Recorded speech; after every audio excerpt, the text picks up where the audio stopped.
Pitman's boot breaks out of the shale like a fossil. Black rack clings to it, fine silt pours from it, dull fires gnaw at it, sea salt stiffens it. Ringed with the grain of water, shedding skin, scales, steel toe curled like a cod's lip, it gapes, astonished at its own survival.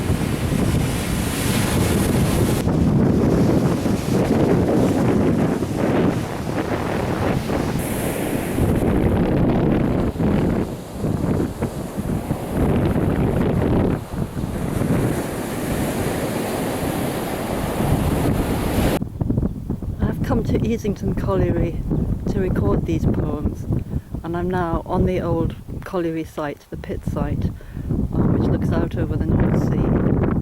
And here's the memorial for the mine. It's the old pit cage that the miners used to travel down the shaft in.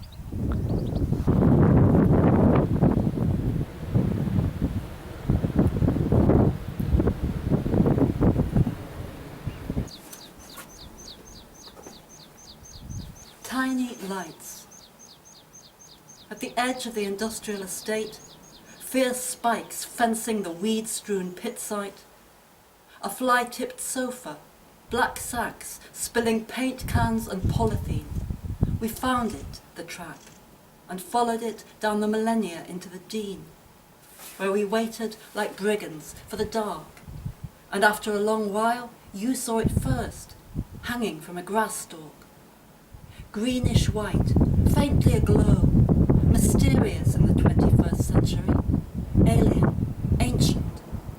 We drowned its ghostly signal with the beams of our phones and a torrent of information explaining how oxygen binds to a chemical, luciferin, and how its hideous, segmented, armoured offspring paralyze snails and suck them out of their shells. Not a mile away, a police siren wailed.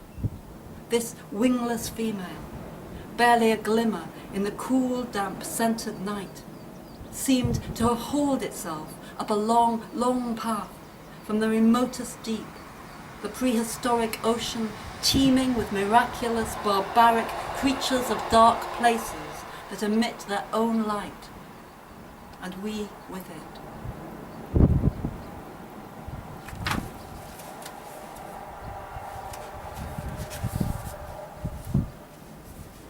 Wildlife.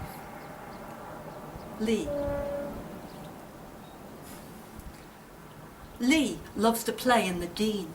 From a green flush a wren is singing. The V is a swamp, seething with prehistoric creatures. Dragonflies flash their glassy emeralds. Lee stirs the mud with a stick. Tadpoles, beetles scatter in alarm. Lee likes to trot the wild-eyed ponies bareback over the pit site. A dumped fridge freezer towers, its door wide open. Clean lines, shelves intact. Lee can't read what his friend's dad posts on Facebook. Horden's answer to Easington's pit cage. Age 9, can't write his name, but knows the woodpeckers by theirs. Loves hedgehogs, wants to join the army. Lloyd.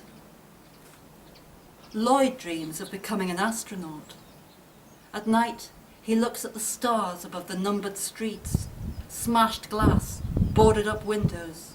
Can't understand how space is infinite, but everything ends.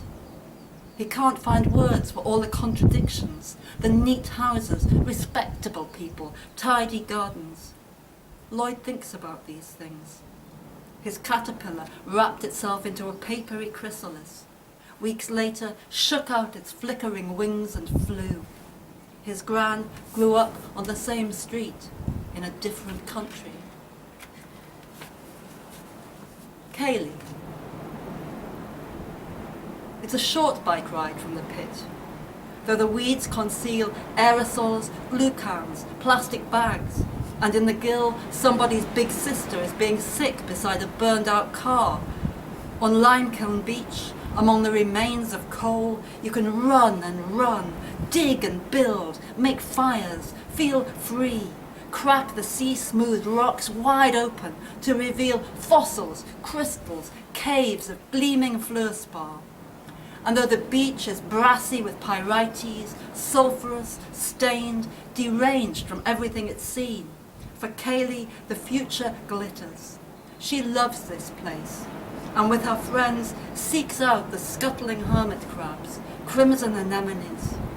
The dazed beach offers them its treasures. What will they find?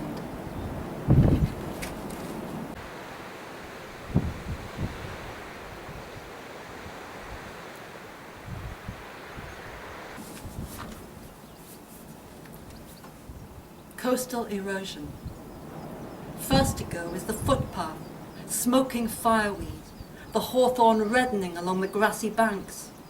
Then the railway line, the end terraces, blackened memorials, pit cage and pulley wheel, small family shrines, allotments, community centres. Then the words for these things: bairns, flower, hinny, mimara. Reminders that what will survive of us is not love, but chipforks, booty that Liam and Rhys grab on their pirate litter pick, bottle tops, takeaway cartons, lids, straws, nappy liners, carrier bags falling apart into ever smaller pieces, accreting down there on the beach, while a limp balloon snagged on the wind's thorn, indestructible plastic printed with soon-to-be incomprehensible runes, announces to no one, "Baby, I love you."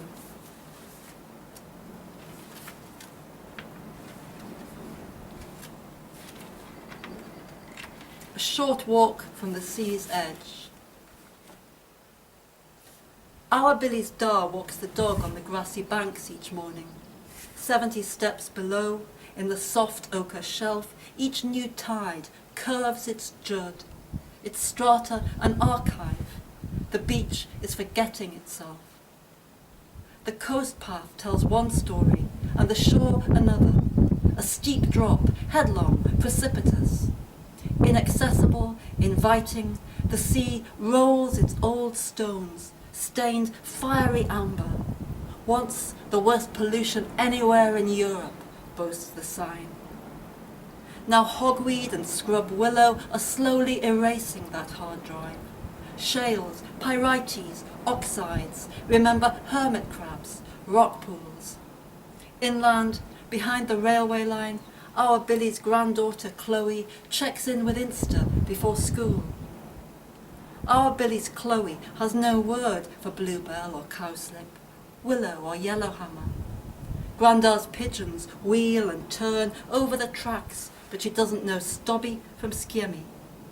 A soft breeze blows from the beach, a smell of burning, lads on their dirt bikes down the slacks. Amid the limestone rubble, tall reeds, rushes, someone has tried to set that sign alight. Photographs of butterflies, orchids, twisted, distorted. Half a mile from the coast, impenetrably tight, the roofs, rows, back lanes. Safety. Chloe has a butterfly emoji glued to every nail. Her own words, gels, acrylics, apps, incomprehensible to Billy's ears, are strange, untranslatable, as yellow yowly, goudspinkar on Snapchat. The old words clatter off men's lips, honeycombs of tree bark and giant ferns, frozen in limestone, sinking into slag in the relentless crunch and uproar of immense machinery. Canch, Post, Rammel, NCB, the Low Main, Maggie, Scab. Beyond them, wordless, stretch the fields, the sea. Glued to her phone, Chloe waits at the bus stop on the coast road at the edge of the Dean, where, among sparty ground, green segs, gigantic ferns and spidery horsetails, the coal is beginning again.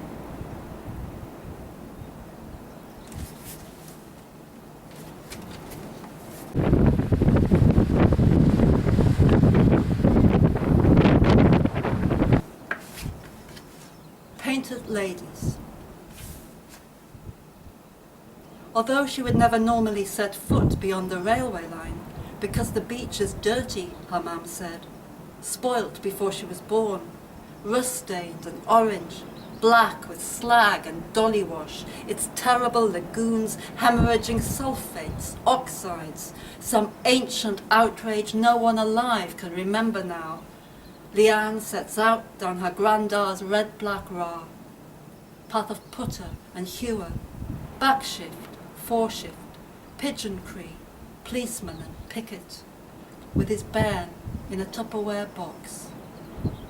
Up the Whiteley lane, through fireweed and meadow grass she wades, to the brink, to the windy cliff at Shippersea, the clean horizon.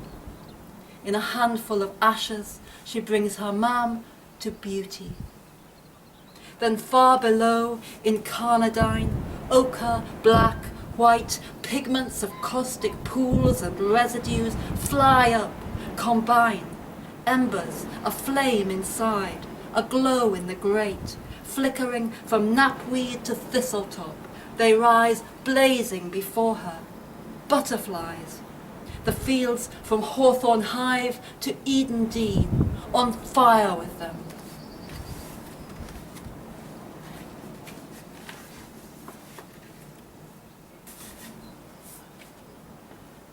Speckled wood. Holly has found a butterfly in Hawthorne Dean. The brownies have been given cameras. Framed in the viewfinder, its drab brown colours spring to life, snap into focus. Coffee and toast, caramel, splotches of cream, smoke rings. Scalloped like bunting, its edges bristle with hairs. What Holly, age 9, can't know is that it has come back from wherever it has been in the new millennium to say, it is warmer here now. Don't move, thinks Holly, though whether to herself or the butterfly, she isn't sure. The camera is showing her what her eyes can't, how to look, how, when you're still and quiet, the world rises anew to meet you, shining.